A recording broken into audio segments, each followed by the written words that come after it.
అసలు నువ్వు స్టేటస్లో పెట్టాల్సింది ఏంటి? దేవుని వాక్యం. ఆమేన్ చెప్పడం గట్టిగా. హల్లెలూయా. నేను మన పిల్లల్ని కూడా చాలాసార్లు కోప్పడ్డాను. ఏదేదో కొటేషన్స్ పెడతా ఉంటారు.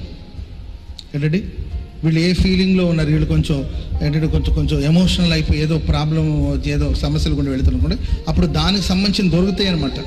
వాళ్ళు ఎమోషనల్గా, నీవు ఎమోషనల్ అయిపోతున్నావు, నువ్వు సాడ్ ఫీల్లో ఉన్నావు అనే సంగతి మొత్తానికి సాడ్ చెప్పాలా?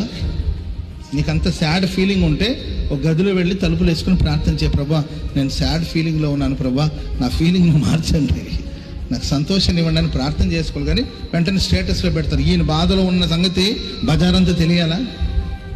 ఈయన హ్యాపీ మూమెంట్లో ఉన్నాడు అనుకోండి, అప్పుడు హ్యాపీకి సంబంధించింది ఏదో ఒకటి పెడుతుంది. ఇదా స్టేటస్లో పెట్టాను. నేను తమ్ముళ్ళకు అదే చెప్తాను, బ్రదర్స్ చెప్తాను, నాన్న దేవుని వాక్యాన్ని పెట్టండి. ఎందుకంటే కొటేషన్స్ మనిషిని మార్చదండి. మేబీ మనకు కొంచెం కొటేషన్స్ విన్నప్పుడు హాయిగా అనిపించవచ్చు, కానీ జీవితాలు మార్చదు. జీవితం మారాలంటే దేవుని వాక్యం ద్వారా మాత్రమే మార్చబడుతుంది. దేవుని వాక్యం ద్వారా మంచి అవకాశం. స్టేటస్లో మీరు ఏదో పెట్టుకోగలిగిన అవకాశం మీకున్నప్పుడు దేవుని వాక్యం పెట్టండి. వాట్సాప్లో ఏదో మీకు పంపించే అవకాశం ఉన్నప్పుడు వాక్యాన్ని పంపించండి. Praise the lord.